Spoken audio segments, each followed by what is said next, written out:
नमस्कार। श्री कल्याण राजकीय कन्या महाविद्यालय सीकर से मैं इंदिरा सारस्वत सह आचार्य।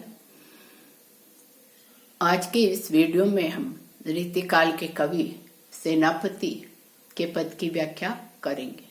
कवि सेनापति ने यहाँ श्रृंगार रस का वर्णन किया है। इस पद में नायिका के सौंदर्य का वर्णन कवि करते हुए कवि कहते हैं कि वह नायिका सोए संग आली रही रहती हूँ के उड़ साली, कि वह अपनी सखियों के साथ सुंदर शोभायमान है और इतनी ज्यादा सुंदर है कि सबसे सर्वश्रेष्ठ सुंदर जो कामदेव की पत्नी रति है, रति के हृदय में भी मोह पीड़ा उत्पन्न कर देती है, अर्थात रति से भी कहीं ज्यादा अधिक उसका सौंदर्य है।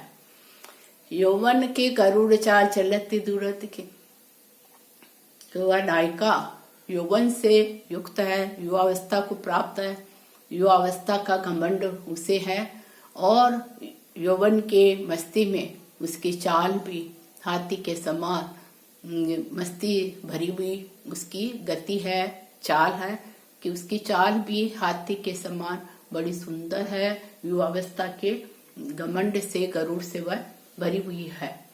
कहे मुझसे काती बात फूली से जरत जा।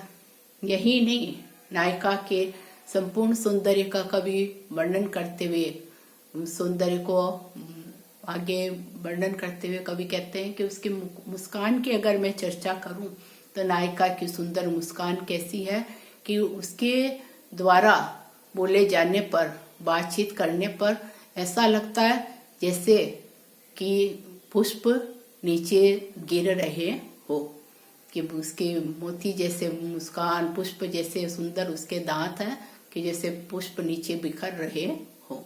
सेनापति फूली मानो चांदनी शरद की।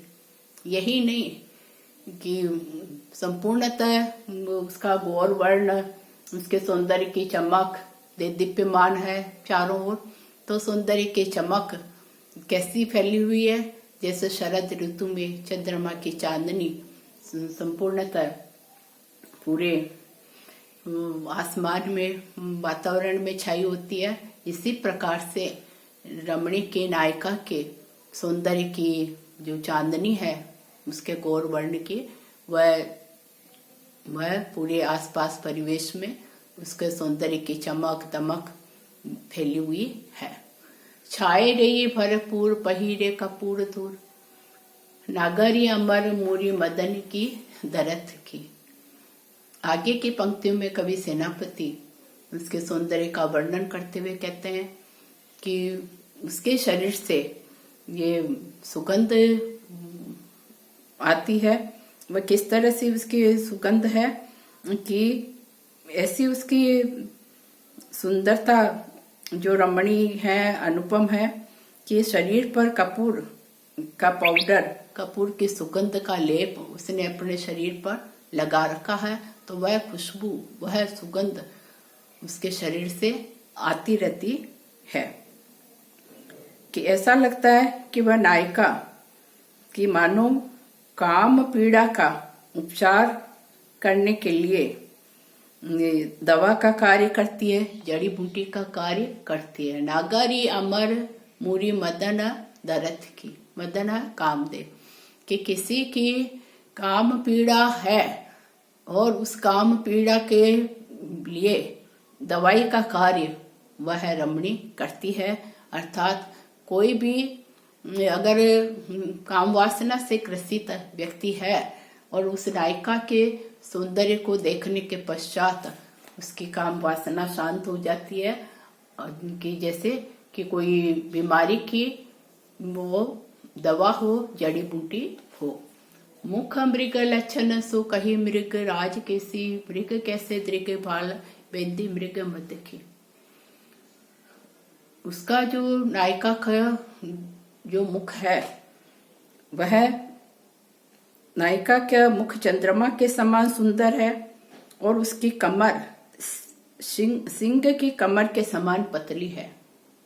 मुख चंद्रमा के समान है और कटी कमर मृगराज की कमर उसके सिंह के समान अत्यधिक पतली है।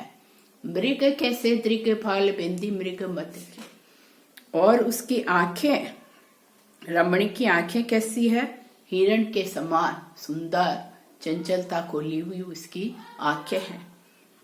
उस रमणी ने अपने ललाट पर दृगफाल बेंदी मृग मध्य की, और अपने उस ललाट पर, मृग मध्य है कि कस्तूरी कि केसर की उसने बिंदी तिलक लगा रखी है, कि उसके ललाट पर केसर की बिंदी लगी हुई है। वह और ज्यादा उसके सौंदर्य में चार चांद लगा देती है।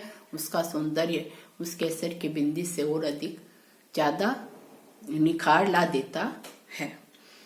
तो नायिका के सौंदर्य का जो रीतिकाल के वर्णन में, रीति के परिपाटी के रूप में यहाँ कवि सेनापति ने रमणी का सौंदर्य वर्णन किया है। कवि ने अनुप्रास, रूपक, उपमा, उत्प्रेक्षा और यमक अलंकारों का प्रयोग अपने इस पद में किया है। तो संपूर्णतः हम कहें तो कवि सेनापति ने यहाँ नायिका के सौंदर्य का वर्णन किया है, और श्रृंगार वर्णन रीतिकाल के कवियों का प्रधान विषय रहा है। और श्रृंगार में भी कवियों के द्वारा संयोग श्रृंगार का वर्णन अधिक किया गया। वियोग वर्णन रीतिकाल के कवियों के द्वारा कम ही किया गया, क्योंकि उनकी पसंद संयोग श्रृंगार वर्णन में ही अधिक थी, कि नायिकाओं का नक्षिक वर्णन करना, सौंदर्य और प्रेम का चित्रण करना, यह रीतिकालीन कवियों का प्रतिपाद्य विषय था। तो अपने उस रीति की परिपाटी को इन सेनापति कवि ने भी अपनी कविताओं में विशेष रूप से उस परिपाटी का निर्वाह किया है, और श्रृंगार का अत्यधिक सुंदर वर्णन कवि के द्वारा किया गया है। धन्यवाद।